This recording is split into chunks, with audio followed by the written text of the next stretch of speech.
오늘 하나님의 은혜를 잊지 말자는 뜻에서 생명의 은인이신 하나님이라는 주제의 말씀을 가지고 여러분과 함께 하나님 말씀 다시 한번 되새겨보는 그러한 시간을 가져보겠습니다. 생명의 은인, 여러분도 살아가면서 어떤 생명의 위험과 위기를 느껴본 적이 있었습니까?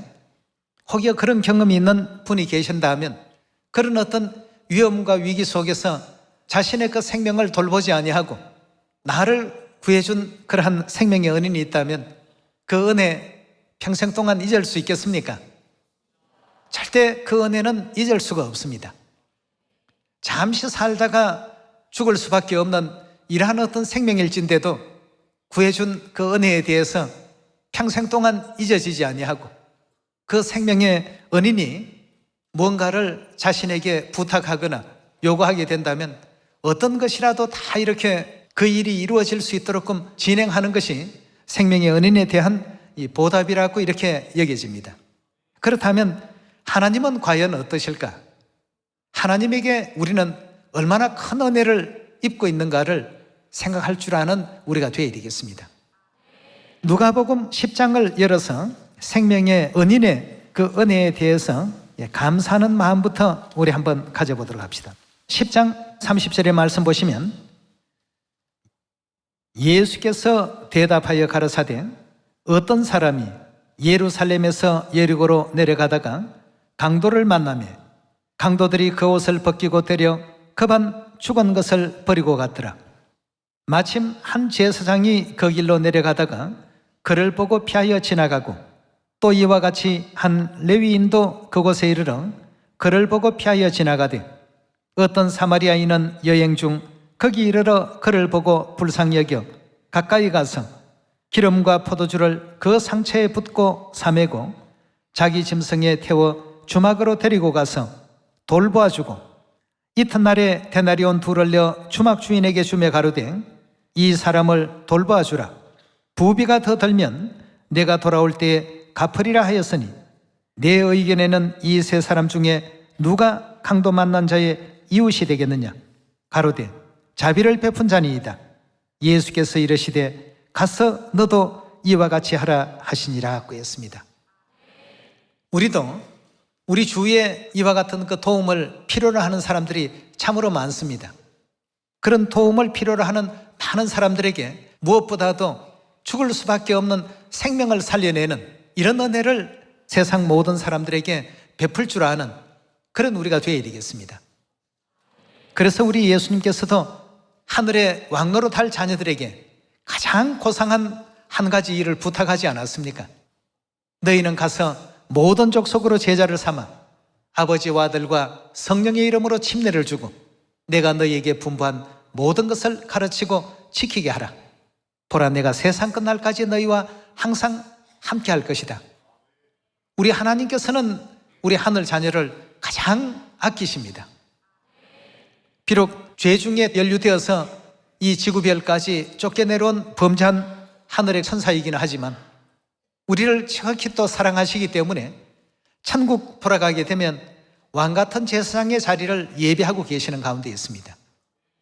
그러면서 우리가 죽을 수밖에 없었던 생명이었는데 그 가운데서 하나님의 은혜로 살림을 받은 것처럼 세상의 죽음의 길을 향해서 달려가는 온 인류에게 너희도 가서 그들의 생명을 건져내고 살리라는 이 위대한 역할을 주셨습니다. 하나님의 그 사랑과 은혜가 얼마나 우리에게 컸던가. 내가 죽을 수밖에 없었던 만 가지의 죄를 대신하기 위해서 하늘의 보좌를 뒤로 하시고 이 땅까지 오셨다는 것. 어느 나라 한 왕이 자식이 어떤 죄를 지었는데 그 자식을 살리려고 왕의 그 자리도 버리고 그 영광도 다 버리고 남루한 모습으로 초라한 가운데서 날품을 팔아가면서 노동을 하면서 자식이 저질렀던 그 모든 죄값을 대신 받고 있다라고 한번 생각해 봅시다. 내가 지은 허물 때문에 그 누군가가 그 짐을 대신 지겠다 하시고 그 고초를 대신 겪고 계신다고 한다면 그 은혜를 평생 아니라 영원토록 잊을 수 있겠습니까? 영원히 우리가 잊을 수가 없습니다. 하나님께서 어떤 은혜를 우리에게 주셨는지 이 문제를 여기 강도 만난 자의 이웃에 대해서 예수님께서 잠시 설명을 했습니다. 강도 만난 자는 지나가는 사마리아인에게 은혜를 입은 사람입니다. 레위인도 제사장도 그냥 지나가 버렸습니다. 비록 도움의 손길이 필요하긴 했지만 혹시 자신에게 어떤 불이익이 또 올까 싶어서 그냥 그 길을 스쳐 지나갔습니다. 그러나 오직 사마리아인만큼은 자기가 여행 중에 있다 그런 상황을 만났습니다만 버리지 아니하고 이 사람을 살리기 위해서 최선의 노력을 다했습니다.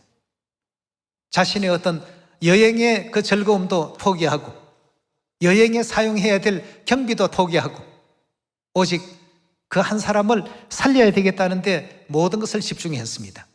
다시 말해서 나의 즐거움은 포기해버린 채 그 영혼 살리는 일에 몰두했던 것이죠. 그렇다면 나중에 이 사람이 살아났을 때 과연 이 셋 중에 누구에게 은혜를 갚겠느냐 이겁니다. 제사장이겠느냐 아니면 레위인이겠느냐 아니면 사마리아인이겠느냐 말이죠. 예수님 질문에 사마리아인이 바로 그 강도 만난 자의 이웃이 되겠습니다 하니까 예수님께서 너도 이렇게 하라 말이죠. 왜냐하면 우리가 하나님께 그런 은혜를 받았으니까 받은 은혜대로 또 세상 모든 사람들에게 그렇게 나누라고 했습니다.